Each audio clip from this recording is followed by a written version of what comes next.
আচ্ছা, এই তাহলে আমাদের গ্রামের বাজার। এখানে তো ভালো কিছুই দেখছি না, ওই দিকটাই যাই। এই, তোমার তরমুজগুলো মিষ্টি হবে তো? হুজুর, তরমুজ কিনতে চাইতেছেন?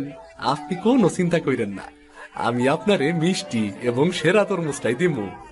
কিনবো মানে? কিনবো না কেন? আমি জমিদারের ছেলে রে, আমি মিষ্টি তরমুজ খেতে ভালোবাসি। তোমার এখানে সব থেকে মিষ্টি তরমুজ আমি 1 ঘন্টার মধ্যে জমিদার বাড়িতে দেখতে চাই। ওসব কেনাকিনির মধ্যে আমি নেই। হুজুর, আপনি কি কইতাছেন? তরমুজ বিক্রি করে আমার সংসার চলে। সব মিষ্টি তরমুজ যদি আমি আপনারে ফ্রিতে বাড়িতে দিয়ে দেই, তাইলে আমি কি বিক্রি করবো? আরে খামুই কি? ফ্রিতে দিচ্ছ মানে? তোমরা আমার বাবার তালুকে বাস করছো, তোমাদেরকে তিনি তার তালুকে থাকতে দিয়েছেন, সেটা ভুলে যেও না। আমরা তো এমনি এমনি থাকতেছি না হুজুর, খাজনা দিয়েই তো থাকি। তোমার এত বড় সাহস, তুমি আমার মুখে মুখে কথা বলে যাচ্ছ? এই, কে রে তুই? তোর এত বড় সাহস, তুই আমার চাবুকে হাত দিয়েছিস?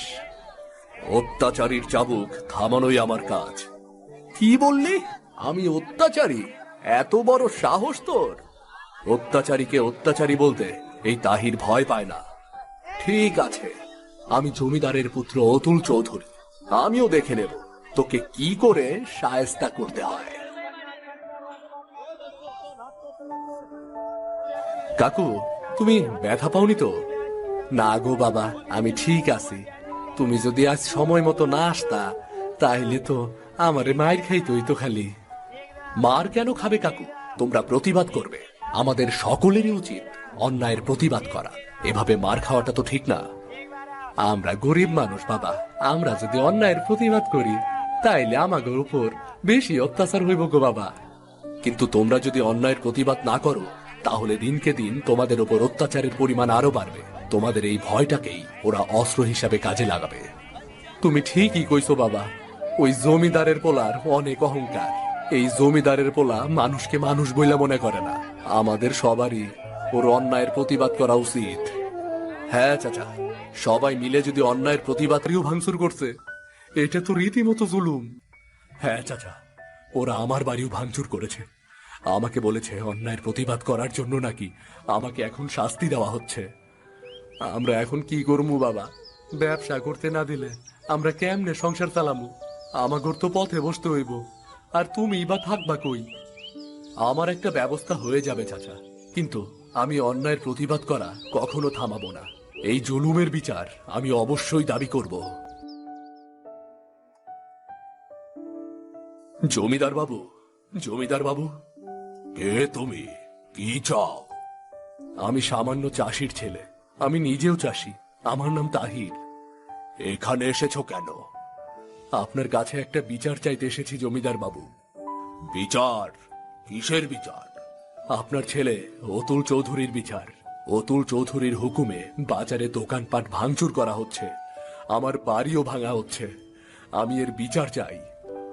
অতুল তোমাদের ওপর অসন্তুষ্ট হয়েছে কেন? তোমরা কি করেছো? অতুল তোমাদের ওপর অসন্তুষ্ট হয়েছে কেন? কি করেছো তোমরা? অসন্তুষ্ট? ওনার তো অসন্তুষ্ট হওয়ার মতো কিছুই হয়নি। উনি আমাদের সাথে অন্যায় করছিলেন, অন্যায়ভাবে জিনিসপত্র কেড়ে নিচ্ছিলেন, গরিব মানুষদের পেটে লাথি মারছিলেন। সবাই যখন এর প্রতিবাদ করেছে, তখনই উনি আমাদের ওপর ক্ষেপে গেলেন। অতুল তোমাদের ওপর অসন্তুষ্ট হয়েছে বলেই তোমাদের শাস্তি দিচ্ছে।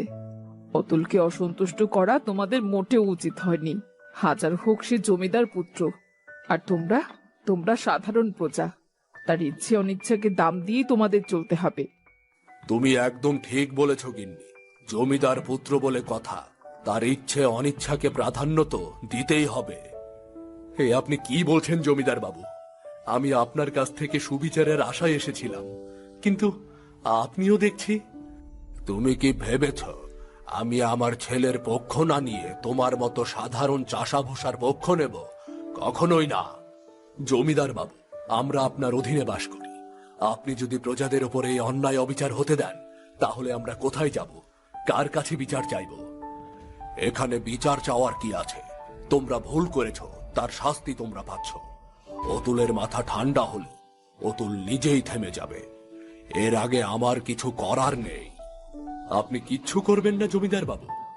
না, আমার কিচ্ছু করার নেই। এখানে সময় নষ্ট না করে যাও, নিজেদের কাজে যাও। কোথা থেকে যে আসে এরা, যখন তখন চলে আসে, জমিদার বাড়ির পরিবেশটাই নষ্ট করে। ঠিক আছে, আমিও দেখছি। এই অতুল চৌধুরী, অতুল চৌধুরী, কোথায় তুমি? সাহস থাকলে বেরিয়ে এসো। কি রে, তুই তুই এখানে কি করছিস? ও, বুঝেছি, তুই তোর ভাঙা বাড়িতে থাকতে পারছিস না, তাই না? তাই এখানে আশ্রয় চাইতে এসেছিস। অহংকার ত্যাগ করো অতুল চৌধুরী, অহংকার ত্যাগ করো। এই অহংকার একদিন তোমার পতন করাবে। অহংকারের জন্যই তুমি একদিন বিপদে পড়বে, আমি বলে দিলাম। বিপদ? তুই তো কখনো অহংকার করিসনি, তাহলে তুই এখন বিপদে পড়লি কি করে? নিজের বিপদ নিজেই ডেকে এনেছিস। এখনো সময় আছে, তুই আমার কাছে ক্ষমা চা। তুই ক্ষমা চাইলেই এসব ভাঙচুর করা বন্ধ করে দেব আমি। ক্ষমা? আমি কোনো অন্যায় করিনি যে আমি ক্ষমা চাইব। অন্যায় করেছ তুমি, তুমি ক্ষমা চাইবে। এবং যে লোকের তুমি ক্ষতি করেছ সবাইকে ক্ষতিপূরণ দেবে। ক্ষমা চাইব, ক্ষতিপূরণ দেব? জমিদার অতুল চৌধুরী তোদেরকে ভয় পায় নাকি রে? কি যোগ্যতা আছে তোর? তোমার মতো ননির পুতুল জমিদার পুত্রকে কি করে শায়েস্তা করতে হয় সেটা আমার খুব ভালো করেই জানা আছে। কি কি বললি তুই? তুই আমাকে শায়েস্তা করবি? এত বড় সাহস তোর? তুমি এতটাই অধম যে তোমার বাবার পরিচয়ে তুমি বড়াই করে বেড়াও। তুমি এতটাই অযোগ্য যে বাবার শক্তি ছাড়া তোমার এক পা চলার ক্ষমতা নেই। কি বললি? কি বললি তুই? তুমি কখনো রোদে পুরোনি, বৃষ্টিতে ভেজনি। তুমি ওইসব সাধারণ মানুষের কষ্ট কি করে বুঝবে? আমাদের চাষাভুষো লোকদের একটা আঙুল তোমার মতো 10টা ননির পুতুলের হাত ভেঙে দেওয়ার জন্য যথেষ্ট, বুঝলে? এসব রোদে পোড়া বৃষ্টিতে ভেজা কি এমন বড় কাজ যার জন্য এত অহংকার করছিস? তোদের মতো চাষাভুষা লোকদের অহংকার থাকবে কি নিয়ে? কি আছে তোদের? মেহনত করার মতো শক্তি আছে, সাহসী মন আছে, যা তোমার মতো জমিদার পুত্রকে শায়েস্তা করার জন্য যথেষ্ট। আমরা তোমার মতো অধম অযোগ্য কাপুরুষ না যে বাবার দম ছাড়া চলতে পারি না। কি বললি? কি বললি তুই? আমি কাপুরুষ? তা নয় তো কি? কোন কাজটা তুমি করতে পারো শুনি? শুধু গরিব দুঃখী মানুষের উপর অত্যাচার করা ছাড়া? কি কাজের কথা বলতে চাস তুই? আমি সেই কাজ করে দেখিয়ে দেব। ঠিক আছে, তোমাদের শৌখিন জমিদারের একটা কাজ তো মাছ ধরা, তাই না? ঠিক আছে, তুমি মাছ ধরেই দেখাও। আমিও মাছ ধরবো, তুমিও মাছ ধরবে। দেখবো কার বড়শিতে কটা মাছ ওঠে। ও, আর এমন কি ব্যাপার? আচ্ছা, ব্যাপার মনে হচ্ছে না, তাই না? এখন মনে হবে। সামনে যে দিনটাতে অনেক বৃষ্টি হবে সেই দিনই আমার সাথে মাছ ধরতে খালে যেতে হবে। বৃষ্টির দিনে খালে মাছ ধরতে যেতে হবে? কি হে ননির পুতুল জমিদার পুত্র, বৃষ্টির দিনে খালের কথা শুনে ভয় পেয়ে গেলে নাকি? জমিদার অতুল চৌধুরী কখনো ভয় পায় না। আচ্ছা, সে দেখা যাবে। হ্যাঁ, তুই দেখে নিস। জমিদার অতুল চৌধুরী বৃষ্টির দিনে তোর সাথে খালে মাছ ধরতে যাবে এবং তার বড়শিতে সবচাইতে বেশি মাছ উঠবে, বলে দিলাম। এই প্যাচ প্যাচে বৃষ্টিতে তোরা ভিজে কাজ করিস আর এটা ওটা নিয়ে বড়াই করিস। এটা নিয়ে বড়াই করার কি আছে শুনি? বৃষ্টিতে কে না ভিজতে পারে? তুমি প্রতিদিন বৃষ্টিতে ভিজে কাজ করেই দেখো না, তাহলে বুঝতে পারবে বৃষ্টিতে ভেজার কষ্ট কতখানি। আমরা প্রতিদিন রোদে পুড়ে বৃষ্টিতে ভিজে কষ্ট করে কাজ করি। তোমার মতো বৃষ্টি হলে ঘরের মধ্যে বসে থাকি না। এত বড়াই করিস না, বুঝলি? আজ আমিও বৃষ্টিতে ভিজে মাছ ধরে দেখিয়ে দেব বৃষ্টিতে ভিজে কাজ যে কেউ করতে পারে। এটা বড় কোনো ব্যাপার না। দেখা যাক কে আজ বিজয়ের হাসি হাসে। হ্যাঁ, চলো, কে বিজয়ী হবে সেটা দেখা যাক। কি হে জমিদার পুত্র, ভয় পাচ্ছ নাকি? ভয়? কিসের ভয়? তুই আমার কথা না ভেবে নিজের চরকায় তেল দে। একটু পর আমার বড়শিতে সমানে মাছ উঠবে আর তুই সেগুলো চেয়ে চেয়ে দেখবি। এই এই টান পড়েছে, দেখ দেখ টান পড়েছে। নিশ্চয়ই নিশ্চয়ই অনেক বড় মাছ। হাহা তাহির, তুই হেরে যাবি। আচ্ছা, সেটা সময় হলেই দেখা যাবে। বাঁচাও বাঁচাও, আমাকে আমাকে বাঁচাও বাঁচাও আমাকে। অতুল, অতুল, আমার হাতটা ধরো, বাঁচাও আমাকে, বাঁচাও বাঁচাও। কি হয়ে গেল? আমার জন্য এত বড় দুর্ঘটনা ঘটে গেল। অতুল যতই খারাপ হোক, এভাবে ওর মৃত্যু হতে পারে না। আমি আমি এখন কি করব? কোথায় যাব? কার কাছে গেলে আমি সাহায্য পাবো? অতুলকে কি করে বাঁচাবো আমি? হে সৃষ্টিকর্তা, আমাকে সাহায্য করো, আমাকে সাহায্য করো। তান্ত্রিক বাবা, আপনি? বাবা, আমাদের হাতে খুব সময় বেশি নেই। অতুলকে বাঁচাতে পারবে না। অতুলকে রাক্ষসে কাললতা টেনে নিয়ে গেছে। তাকে তার পূর্বপুরুষের পাপের প্রায়শ্চিত্ত করতে হবে। মানে কি বলছেন তান্ত্রিক বাবা? আমি তো কিছুই বুঝতে পারছি না। শোনো তাহলে, অতুলের দাদা জমিদার অশোক চৌধুরী তার প্রজাদের কাছ থেকে ছিনিয়ে নেওয়া ধন দৌলত এখানেই পুঁতে রেখেছিল। প্রজারা জমিদারের কোষাগার লুট করতে পারে, কিন্তু এইখানে কেউ আসবে না। উনি এই পরিকল্পনাই করেছেন। প্রজাদের কাছ থেকে ছিনিয়ে নেওয়া ধন দৌলত এখানে আছে? হ্যাঁ, আমার গুরুদেব তান্ত্রিক কালদেবকে দিয়ে সেই ধনরত্ন রক্ষণাবেক্ষণের জন্য একটা গাছকে মন্ত্রসিদ্ধ করে রাক্ষসে গাছে পরিণত করেছিল সেই অশোক চৌধুরী। সেই গাছের নামই কাললতা। সে গাছ রাক্ষসে প্রাণীভোজ, মাংসাশী। সে রাক্ষসে লতায় অতুলকে টেনে নিয়ে গেছে। কিন্তু কেন? অতুলকে এই পাপের প্রায়শ্চিত্ত করতে হবে কেন? জমিদার অশোক চৌধুরী কালদেবকে এই তন্ত্রমন্ত্রের মূল্য পরিশোধ করেন। কালদেব তাই অভিশাপ দিয়েছিল যে জমিদারের আগামী কোনো বংশধরকে এই কাললতা মেরে ফেলবে। কি সাংঘাতিক! তাহলে অতুলকে বাঁচানোর কি উপায়? কোনো উপায় কি নেই? উপায় তো অবশ্যই আছে। কোন প্রজা যদি তার রক্ত এই গাছটার ওপর ছিটিয়ে দেয়, তাহলে এই কাললতা সেই বংশধরকে ছেড়ে দেবে। রক্ত? হ্যাঁ, আমার গুরুদেব তান্ত্রিক কালদেব ভেবেছিলেন জমিদাররা প্রজাদের ওপর এত অত্যাচার করেছিলেন যে কোনো প্রজায় স্বেচ্ছায় রক্ত দিতে রাজি হবে না। আমার গুরুদেব আমাকে সবকিছু বলে গিয়েছেন। কিন্তু যত অত্যাচারী হোক না কেন, একটা মানুষকে এভাবে চোখের সামনে মরে যেতে দেওয়া যায় না। আমি দেব রক্ত। আমি আমার রক্ত দিয়ে অতুলকে বাঁচাবো। তুমি রক্ত দেবে? হ্যাঁ, আমি দেব রক্ত। তাহলে প্রস্তুত হও। কাললতা, আমি অতুলকে বাঁচানোর জন্য স্বেচ্ছায় আমার রক্ত দিচ্ছি। তুমি অতুলকে ছেড়ে দাও। না তাহির, তুমি আমাকে বাঁচানোর জন্য নিজের রক্ত দিও না। আমি তন্ত্রের বলে সব দেখেছি। আমাকে আমার পূর্বপুরুষের পাপের প্রায়শ্চিত্ত করতে হবে।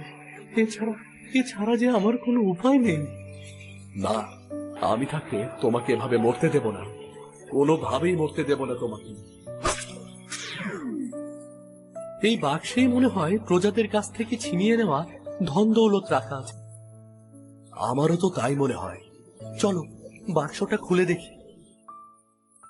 আমি সারা জীবন কখনো এত ভালো কাজ করিনি। আজ একটা ভালো কাজ করতে চাই। আমি অনেক প্রজার অনেক ক্ষতি করেছি, তোমারও অনেক ক্ষতি করেছি। আমাকে মাফ করে দাও তাই। আর এই ধন দৌলত প্রজাদের মধ্যে ক্ষতিপূরণ হিসেবে মিলিয়ে দিতে আমাকে সাহায্য করো। অতুল, সত্যি তুমি এই ধন দৌলত প্রজাদের মধ্যে বিলিয়ে দিতে চাও? হ্যাঁ, অবশ্যই অবশ্যই আমি চাই। আমি আর কখনো নিরীহ প্রজার উপর জুলুম করব না, কারো কোনো ক্ষতি করব না। বাহ, তুমি যে তোমার ভুল বুঝতে পেরেছ, আমি তাতেই খুশি। আমার কাছে তোমার আর ক্ষমা চাইতে হবে না। তান্ত্রিক বাবা, আপনাকে অনেক ধন্যবাদ। তান্ত্রিক বাবা, আমি আপনার কাছে কৃতজ্ঞ। আপনি আমাকে নতুন জীবন পেতে সাহায্য করেছেন। আরে না না, কি বলছো তুমি? তুমি তোমার ভুল বুঝতে পেরেছ। এখনকার প্রজাদের কোনো চিন্তা নেই। এখানে এখন থেকে শান্তির বাতাস বইবে। চলো এবার যাওয়া যাক। হ্যাঁ চলুন, চলো তাহির। সবার মধ্যে ধন দৌলত গুলো বিলিয়ে দিতে হবে যে। হ্যাঁ হ্যাঁ, চলো চলো।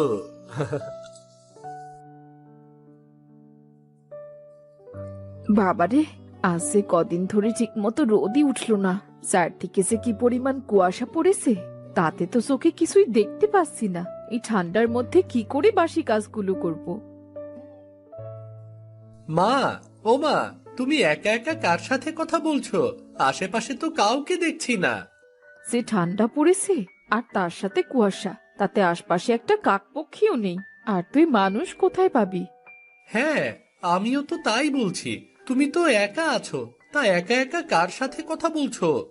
কারোর সাথে না রে, নিজের সাথেই কথা বলছিলাম। নিজের সাথে আবার কেউ কথা বলে নাকি?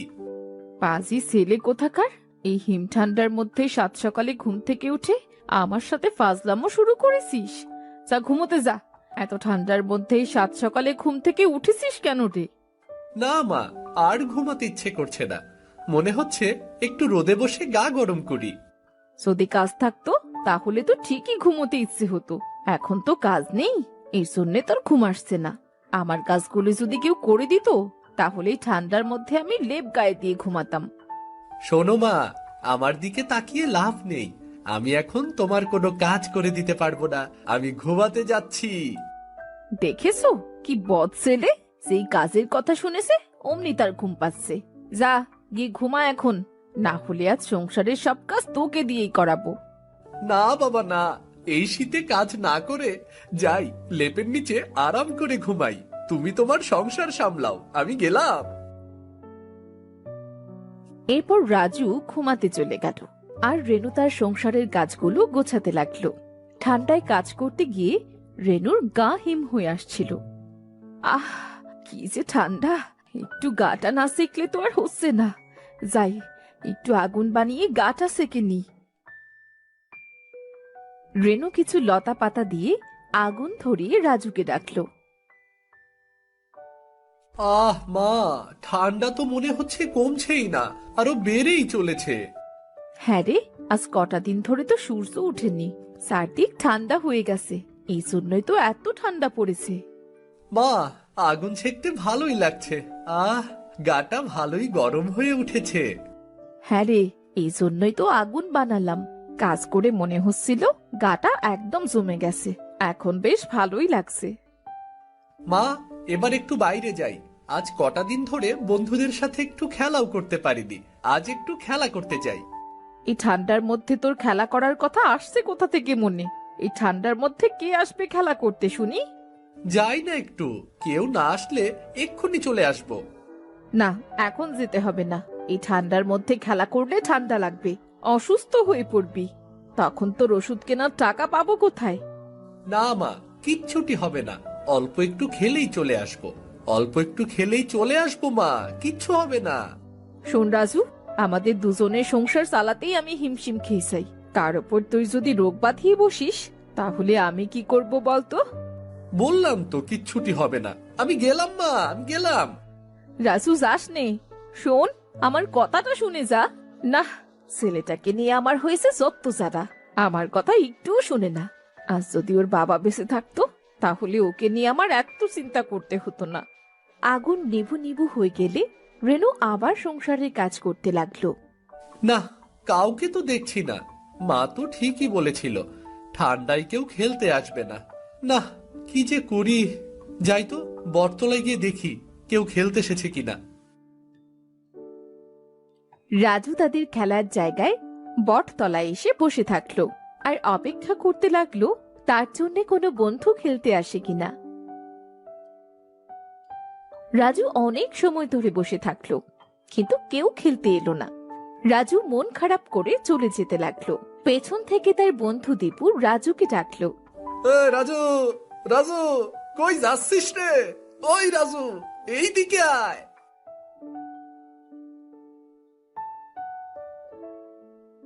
বাড়ির দিকে চলে যাচ্ছি, কিন্তু তোর গায়ে কাদা মাখা কেন? তুই তো আজ কটা দিন ধইরা খেলতে আসস না, তাই তো জানোস না। আমি বিলে চিংড়ি মাছ ধরতে গেছিলাম রে, চিংড়ি মাছ। এই ঠান্ডার মধ্যে চিংড়ি মাছ ধরতে বিলে গিয়েছিলি? তোর শীত লাগছে না? আরে না না রে, ওই দেখ কতগুলা বড় বড় চিংড়ি মাছ পাইছি। এই চিংড়ি পাবার আনন্দে শীত যে কোন দিক দিয়ে পালায় সেটা তুই বুঝতেই পারবি না। বাহ, কি বড় বড় চিংড়ি মাছ! তা তুই এই মাছগুলো কোথায় পেলি? বিলের সব পানি শুকাইয়া গেছে রে, তাতে সবাই মাছ ধরতাছে, তাই আমিও গেছিলাম। ওমা, তাই বুঝি? তা আরো মাছ আছে নাকি? হরে, মাঠে এবার প্রচুর মাছ হইছে। সবাই প্রতিদিনে এত মাছ ধরতেছে, কিন্তু মাছ শেষই হয় না। ওমা, তাই নাকি?